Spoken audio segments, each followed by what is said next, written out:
Good morning, y'all. Thank you so much for joining us today. Have some exciting news to share. We are here today to release a preliminary list of sites around the city where we believe we can add housing to help people get out of unsheltered homelessness. We're excited to announce that with the release of these sites, in addition to the leased units we are looking at and the hotels we are working on, we believe we now have a path to deliver 1,000 units of housing that will help meet the goal to get 1,000 people off the streets and into housing. So excited to talk to you a little bit about the list today and about the opportunities. We will release a map and a list today of these initial sites. You'll see a couple of things. These represent all regions of the city. They represent an initial list. They are not a complete and final list. We do have other sites that we are in current negotiations with that are owned by private landowners. The private landowning community has been very cooperative and collaborative. Some of them have some details we have to work out with their land before they go public. So while this is an initial site, it is not yet an exhaustive site. And so that gives you the initial list. We will give you addresses and locations. What you'll see from these is they include publicly owned land by the city. They include land owned by CDOT or by the Denver Housing Authority or by Denver Health and Hospital Association, and they include private landowners. Some of them are hotel sites. Some of them are open plots of land we could use for micro-communities, but we are very excited about the incredible work being done by the team in the Emergency Operations Center and across the city to help identify, work with, vet these sites as our initial opportunities. In terms of our community engagement, also have had continued great feedback from residents around the city. We've now held more than 20 town halls in the 30 days or so since I took office. Nearly 3,000 residents who have showed up for conversation, feedback, comments in those sessions. We have another 14 more of those to come, including 2 more tonight. And so in each of those town halls, we'll be having conversations about these sites, answering questions available for information that any residents or neighbors may have. So those are all exciting developments for us. In addition to that, you may have seen we are also now in the process of acquiring the both pallet homes or tiny homes we will use to occupy sites that will be open space. We put in a bill before City Council that will have a vote on 200 pallet home shelters. We've put out an RFP for tiny homes as well that we expect to move in the next week or two. So this means we have access to sites. We have access to the construction pipeline of homes that we'll need. We'll continue now the community engagement process to help land these sites and these units to prepare to get people moved off of the streets and into housing. So that's the update for today. Thank you all so much for being here. Excited to jump in and take questions that you all may have about any of the topics I raised. Yes, Joe. So the selection of sites I'm seeing here on the map, some of these are hotels. I believe one of them is that Best Western. But some of these, to clarify, are some of these vacant parcels? Like, are some of these being eyed for tiny homes, or are these all things with existing units on them? Great question. So they vary. So some of them are hotels. 2 of them are hotels you would have heard about before, the Best Western and the Stay Inn.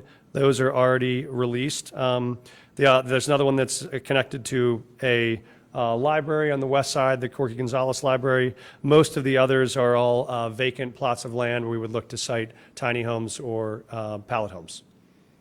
We are still working on, obviously, Joe, we have parallel effort going around leased units. So we met with apartment owners from across the city this week who represent about 45,000 units across the city. We're working directly to bring on leased units where we can move people directly into those apartment units. And we're still working on hotel conversions that added another source of units, but these are the ones that we have for today.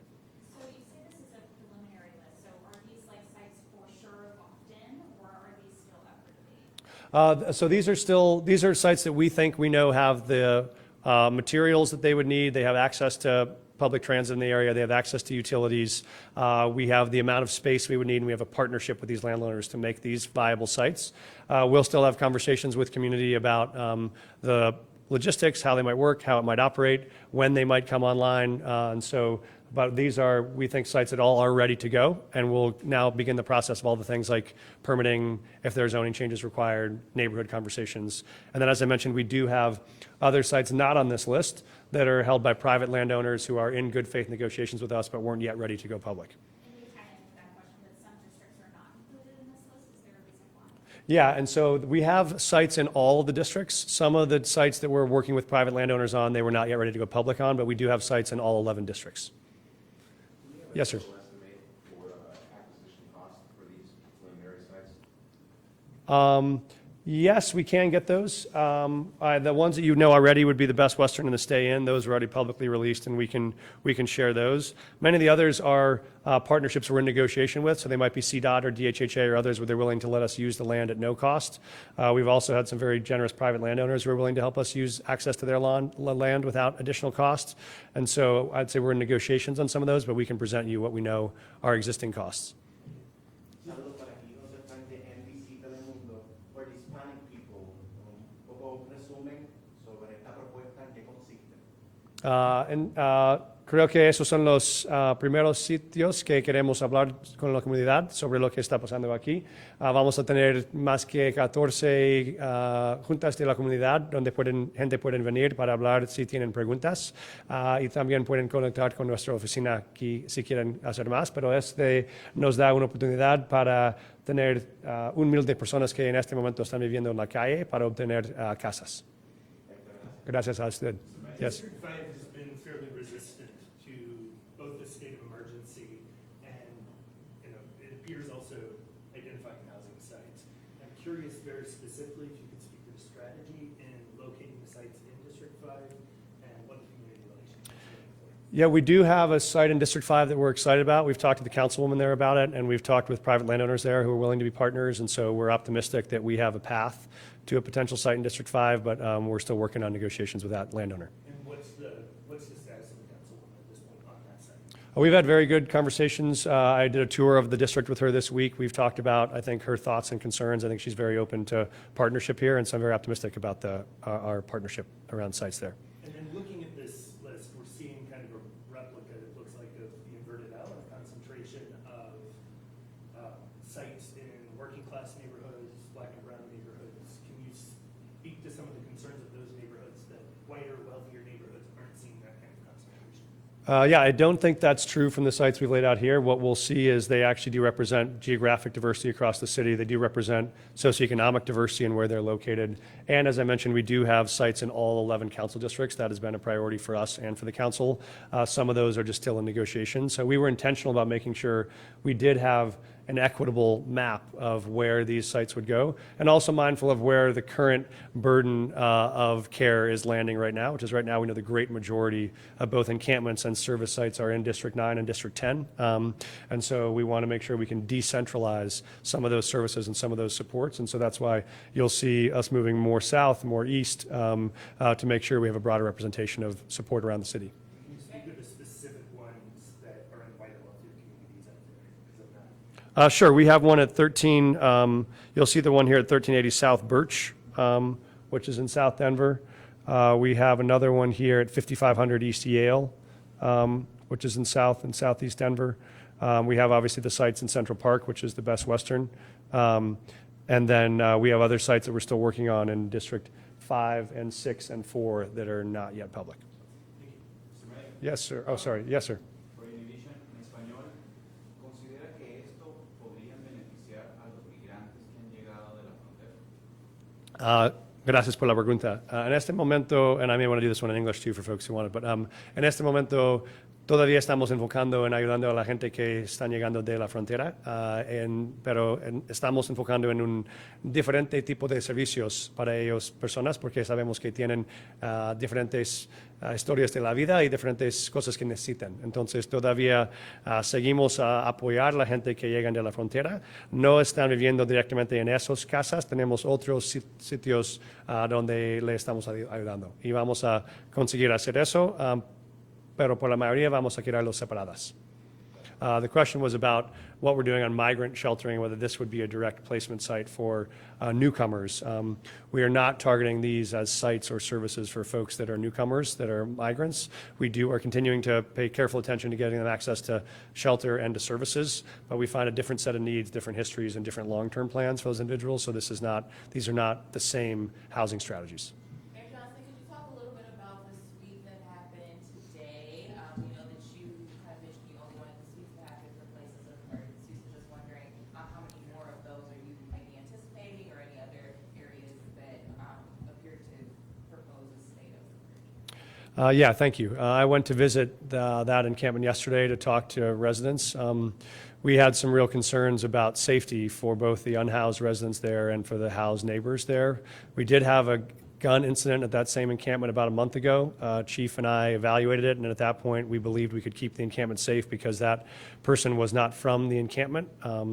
When we had a second incident 2 nights ago, and we had 2 different shooters on site, I talked with Joseph, who you saw on the cover of the Denver Post today, about his experience. I think they're afraid. They're sleeping in a tent in the middle of the night, and that doesn't provide them access to safety. What we know most of all is this underscores the urgency of why this strategy is so important. Right now, when we look at the places where we have tiny home communities, where we have safe outdoor spaces, we have dramatic reductions in police activity. I was talking to Chief Thomas. One of our sites had 3 calls over the entire course of the year up at 48th and Peoria. The other one, the tiny home village on 40th and Monroe, has had maybe 14 calls over the last 12 months. You compare those with encampments or congregate shelters where we see literally thousands of calls a year. What we know is these are people living in locations where we cannot provide the support and safety they need to be able to get their lives back together, not to mention just feel like they're free from violence. And so we were very worried about the safety of the unhoused residents and the residents. That's why we've moved them. It's also why we provided an extra 24 hours to make sure they had time to gather their things and be able to move on. It's also why we're providing all the same services we provided in the last 7-day encampment we will provide in these same 2 days. That includes mental health support, includes access to storage. We, for the first time, sent co-responders to as our deployment today to do that work. We believe that people were traumatized by that shooting. We want to make sure they have access to mental health support as a real priority. So it's the first time we've sent out a co-responder unit, which is, as you know, made up of officers and mental health workers together as a pair. And the report from the field so far is that's gone very well so far.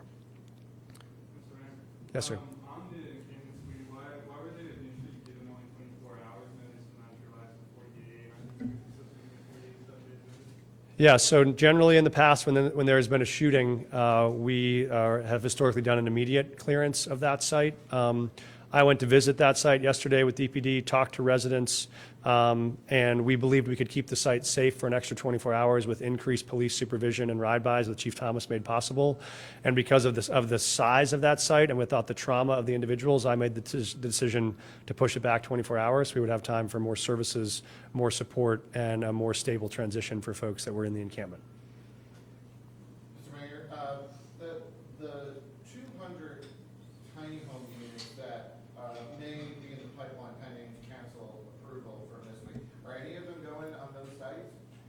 So think about this as, acquiring the housing supply we need to figure out where to deploy them, and acquiring a set of locations where we can do that. These locations would be among the spots where we could deploy pallet homes or tiny homes. And so that's the process we'll engage in now, is conversations about these sites publicly, look at permitting and any changes to get them ready. And then also we have additional sites that are not yet disclosed that will also be sites Do that you could think be the able. timeline will match up? Because I was hearing possibly they could be delivered by November 1st, right, or something? We're still targeting November and December as our path for what we're calling moving days, where we'll be able to get sites up and ready. We'll be able to get people out of encampments and into units. And so trying to land a number of planes at the same time, but it's getting the supply of units, getting the sites prepared, then getting people in, taken, and ready for moving. And our target is still November and December for those dates. And you feel confident they can all mesh together? We do. This makes us confident. We both have the sites we need to get there. We have the supply of homes we need to get there. And we know we have the overwhelming need from unhoused people who want to get there. And I think that's the conversation I had with Joseph and Kevin and others. I was there yesterday, talked to 4 people. 3 of them were veterans. And one of them was actually Willardo, who was a gentleman I spoke to when we had to move him from 22nd and Stout a month ago. So it underscores for us that we know what happens in this context. If we move people without someplace else to go, they move to the next location. What we really want more than anything is someplace for them to go that will offer safety, security, and access to work. And that's what we know these sites will be able to do. Are you concerned at all that people who are unhoused won't, present the buy-in that you're hoping for, that there will be resistance to moving into some of these migrant communities? There are people I've talked to that feel like the money that's being used for housing like this and for these migrant communities should instead be used for permanent housing. And I just wonder what has been kind of the response from Yeah. people who are unhoused and whether or not people want to move into these. The response has been strong and consistent from every person I've talked to that they are very excited for the chance to get access to housing. And so I spent a lot of time talking to unhoused neighbors and in encampments and getting feedback. And I'll always ask them, what kind of units would you like? Would you do this if it's offered? And what's really clear is they might not take a congregate setting. They would take an individualized unit that has a locked door and their own privacy and security and stability. So we think there's going to be very, very high levels of demand. We obviously see this as a process of transition. We also want to get people into permanent housing. Some people we can move directly to that through our lease program where we can get leasable units. As you know, or anyone in this room knows, it is very hard to find units to lease in Denver right now for anybody of any income level. And so this is part of our long-term strategy to build and develop more permanently affordable housing units because we know that's a need for the whole city. In addition, for folks that are unhoused, what the violence this week at the encampment underscores for us is we can't let people continue to live and die on the streets of the city while we wait for that long-term housing plan. We need a transitional housing plan, which this can provide to get people back on their feet, back into safety and stability, and then preparing for long-term permanent housing. We have time for one more question. Yeah, Joe. I know you're excited about some other options, and this is a preliminary map, but does this map, as it stands today, present enough space for 1,000 people? This map, if we used every single site, would provide enough units for 1,000 people. We think we always know, we're humble too about the fact that these sites all get complicated. You know, we have a preliminary access to a site. We got to do all the permitting, all the siting for each of these locations. And so do you find a broken utility line or do you find a challenge on remediation needed for a site that we weren't anticipating until we get our teams on the ground? We're going to try to have more sites than we know we would need, knowing that some of them will hit complications or some might not be ready on the timelines that we want. So we think all of these are promising sites that could work, and they provide us a path to 1,000. But we also will continuously work on sourcing more sites so that we have a pipeline for those if needed. Okay. Thank you all so much for being here. Really appreciate your focus and attention on this issue, and very excited for us to get on the path to get 1,000 people off the streets and into housing. Have a great day.